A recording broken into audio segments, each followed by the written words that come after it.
오늘 우리에게 주시는 하나님의 말씀은 스가랴 14장 9절에서 15절까지 말씀입니다. 여호와께서 천하의 왕이 되시리니 그날에는 여호와께서 홀로 한 분이실 것이요 그의 이름이 홀로 하나이실 것이라.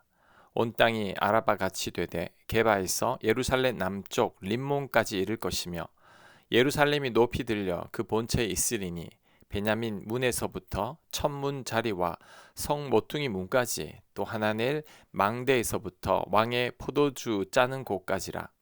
사람이 그 가운데 살며 다시는 저주가 있지 아니하리니 예루살렘이 평안히 서리로다.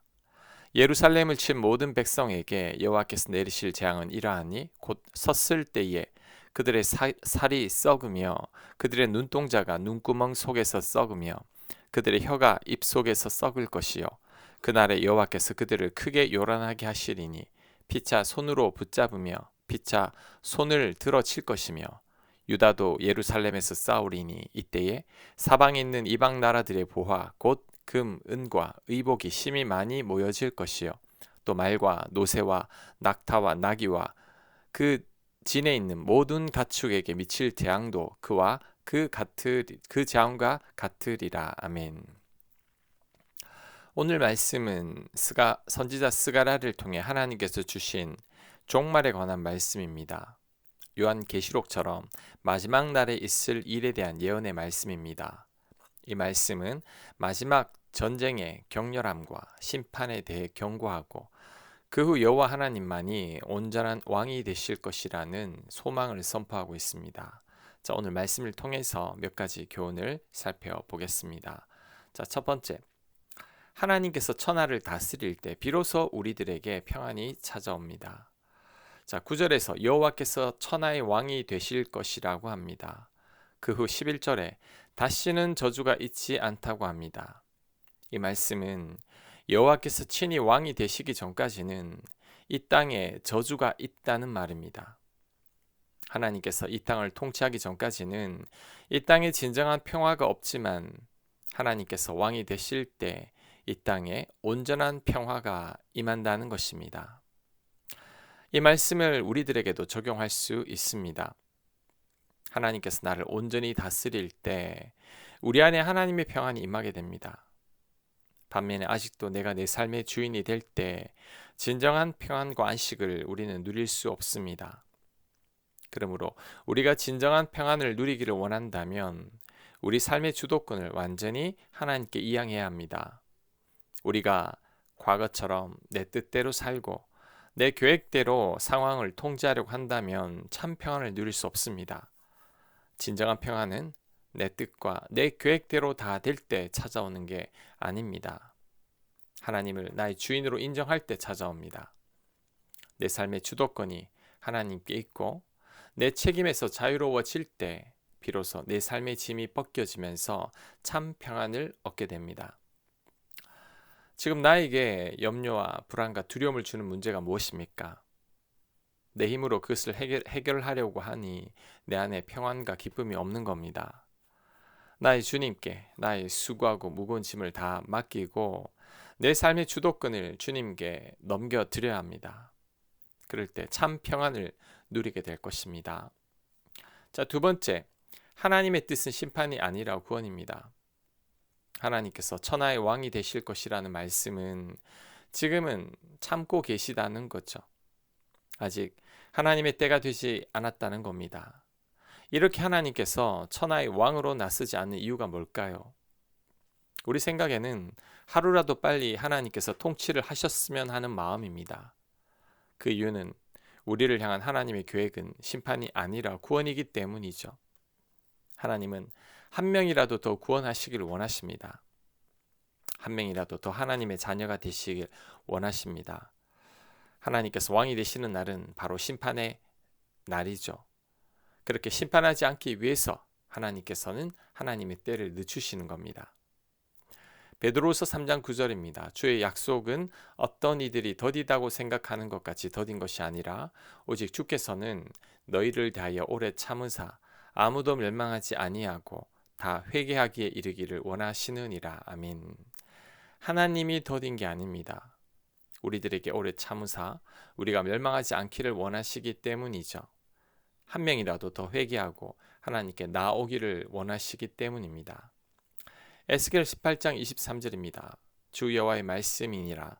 내가 어찌 악인이 죽는 것을 조금인들 기뻐하랴. 그가 돌이켜 그 길에서 떠나 사는 것을 어찌 기뻐하지 아니하겠느냐. 아멘. 하나님은 악인이라고 할지라도 죽는 것을 원치 않으십니다. 우리들은 악인들을 하나님께서 다 심판하셨으면 하는 마음이지만 우리 하나님은 마음은 그렇지 않습니다. 하나님은 악인들이 악을 떠나 하나님 품 안으로 들어오기를 원하십니다. 그래서 심판의 때를 늦추시는 거죠. 그래서 지금 당장 왕이 되시지 않는 겁니다. 이 모든 것들이 다 우리를 위해서죠. 한 명이라도 더 구원하시려는 하나님의 사랑의 마음입니다. 자, 이것을 우리들에게도 적용할 수 있습니다. 우리를 향한 하나님의 뜻도 심판이 아니라 구원입니다. 재앙이 아니라 평안입니다. 그래서 하나님은 우리에게 참고 또 참으시고 인내하시면서 기다려 주시는 거죠. 지금 나에게 하나님께서 참고 인내하며 기다려 주시는 것은 무엇인 것 같습니까? 성령님을 통해서 계속해서 권면하시는 말씀은 무엇입니까? 이제는 우리가 그 말씀을 들어야 합니다. 뒤늦게 매맞고 돌아오는 것보다 지금 깨닫고 돌이켜야 합니다. 그것이 하나님의 뜻입니다. 자, 세 번째, 하나님께서 왕이 되실 때 철저히 심판하십니다. 하나님께서 천하의 왕이 되신다는 말씀의 이면에는 하나님께서 심판하신다는 뜻도 담겨 있습니다. 하나님의 통치를 거부하고 하나님의 백성을 괴롭혔던 대적들을 하나님께서 드디어 심판하신다는 거죠. 12절부터 15절까지 말씀은 이 심판이 얼마나 두려운 심판인 줄 보여주고 있습니다.